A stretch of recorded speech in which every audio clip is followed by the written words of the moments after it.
खुलुमबाय गिबियाव नायगोर नोंथांमोनखौ गासैखौबो चेनेलाव बरायना लाग्रोनाय जाबाय नोंथांमोननि थाखाय दिनै मोनसे गोनांथार भिडिअ लाबोनाय जादों आङो बे भिडिअनि गेजेरजों नोंथांमोननिसिम अरुनोदय स्किमनि गोदान एप्लाइ खालामनायनि बागै खोन्थाहरनो सानदों दै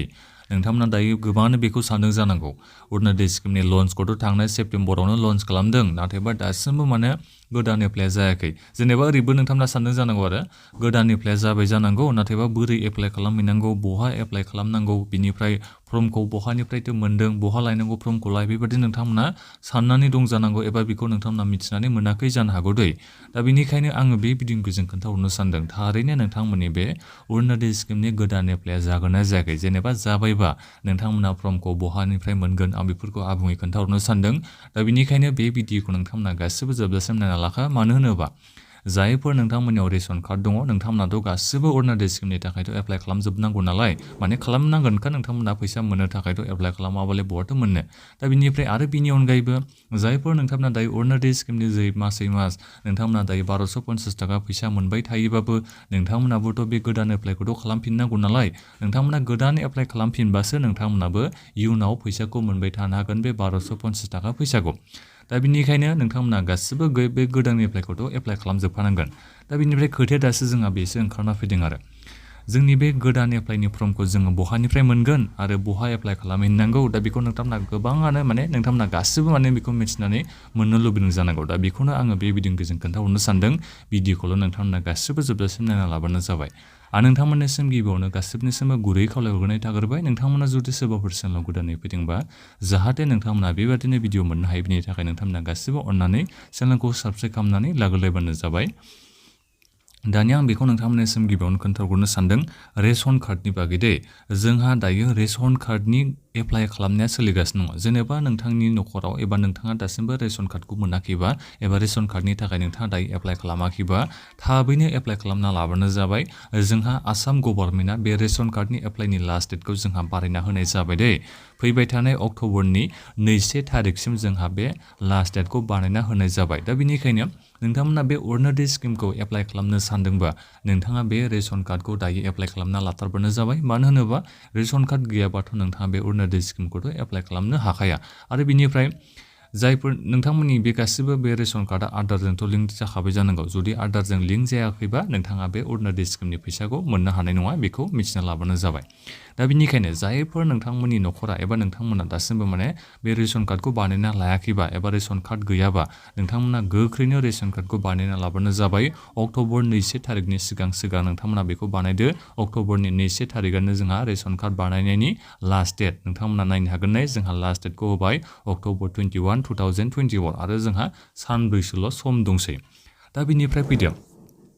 दा जोंहा बे रेशन कार्डनि गोदान एप्लाइथ' जादों गोदान एप्लाइ माने जायफोर न'खरा जायफोर माने रेशन कार्ड मोननांगौ बिथांमोना जायफोर माने रेशन कार्डखौ मोनाखैमोन दा बिथांमोना दायो रेशन कार्डखौ एप्लाइ खालामनो थाखाय समखौ मोनबाय नालाय दा बिनिफ्राय खोथाया दासो जोंहा बे ओंखारना फैदों आरो जोंनि बे अरुनोदय स्किमनि बे गोदान एप्लाइनि फर्मखौ होबाय नामा एन्सारा जाहैबाय फिननाया जाहैबाय होआखै दे अरुनोदय स्किमनि गोदान फर्मखौ गोदान एप्लाइनि फर्मखौ होथ'वाखै मानो होनोबा दायो जोंहा बे रेशन कार्डनि गोदान एप्लाइ माने नोंथांमोनसिम बुंखाबाय आं जायफोर रेशन कार्ड गैया नोंथांमोनखौ एप्लाइ खालामनो थाखाय खाबु होनाय जादों दा बिनिखायनो बे जायफोर अरुनोदय बुंलांलायबाय आङो बे रेशन कार्डखौ बिथांमोना मोनजोबगोन दाथ' एप्लाइ जाबाय नालाय बे रेशन कार्डखौ होखांनायनि उनावसो जोंहा बे नैबे अरुनोदय स्किमनि एप्लाइया जागोन दै मानो होनोबा दा नैबे अरुनोदय स्किमखौ दायो फर्म होयोबा दा एप्लाइ जानाय लोगो लोगो जोंहा मा जागोन जोंनि बे जायफोर माने नैबे गोदान रेशन कार्ड बानायदोंना बिथांमोना एप्लाइखौनो खालामनो मोननाय नङा बिथांमोना दाथ' एप्लाइल'सो खालामदों नालाय रेशन कार्डखौ दा बिथांमोना रेशन कार्डखौ मोनाबा बोरै अरुनोदय स्किमखौ एप्लाइथो खालामलायखो लास्ट डेटआ बारबाथ' आरो गैला बिथांमोना दा बिनिखायनो सरकारा बेखौ चान्स होनाय जादों आरो माने जायफोर न'खरा दायो रेशन कार्ड गैयाबा दा बिथांमोना रेशन कार्डखौ थाबनो बानायनो हागोन जोंहा लास्ट डेटआ जाहैबाय 2 अक्ट'बर फैबाय थानाय 2 अक्ट'बराव दा बेहाय बिथांमोना बानायना लानानै रेशन कार्ड मोनजोबोबा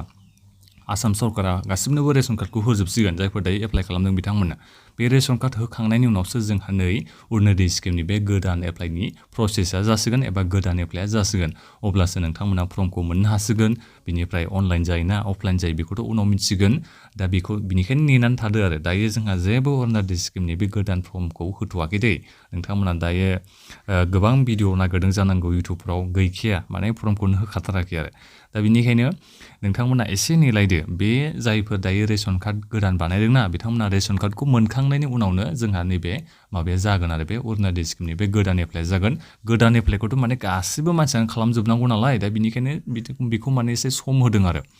रेशन कार्ड नोंथांमोननि सोरनाव दं नोंथांमोनानो बे अरुण'दय स्किमखौ एप्लाइ खालामनो हाजोबगोन नालाय आरो बेल' नङा आरो जोंहा नै जायफोर दायो अरुण'दय स्किमनि जोहै मासै मास 1250 थाखा फैसा मोन्दों बिथांमोनाबो फैसाखौ मोनबाय थानो थाखाय बे गोदान एप्लाइखौ खालामना लाखाथारनांगोनखा दा बिनि थाखायनोथ' जोंहा बे आसाम सरकारा बेखौ समखौ होनाय जादों आरो जायफोर माने दायो रेशन कार्ड गैया रेशन कार्डखौ बानायदो रेशन कार्डखौ होखांनायनि उनाव जोंहा माने खेबसेनो बे गोदान एप्लाइआ जासिगोन आरो नाथायबा नोंथांमोना बेबादि साननो नाङा गोबाव सम लागोन होननानै नैबे जानुवारि मासनि गेजेरावनो जोंहा बे अरुण'दय स्किमनि गोदान एप्लाइनि प्रसेसा जोबजोबगोन बिनिफ्राय फेब्रुवारि मासफोरनिफ्रायनो नोंथांमोना गासिबो रेशन कार्ड गोनां नोंथांमोना जायफोर सेलेक्ट जायो नोंथांमोना मासै मास 1250 थाखा फैसाखौ मोनबाय थागोन आरो दा बेखौ नोंथांमोना दायो गासिबो मिथिबाय जानांगौ दा बेनिखायनो आं खावलायनाय जादों जायफोर नोंथांमोना दायो रेशन कार्ड गैयाबा रेशन कार्डखौ थाबैनो बानायना लादो लास्ट डेटआ जाहैबाय फैबाय थानाय अक्ट'बरनि 2 थारिखआव सानथाम सानब्रैसो जोंहा सम दंबावो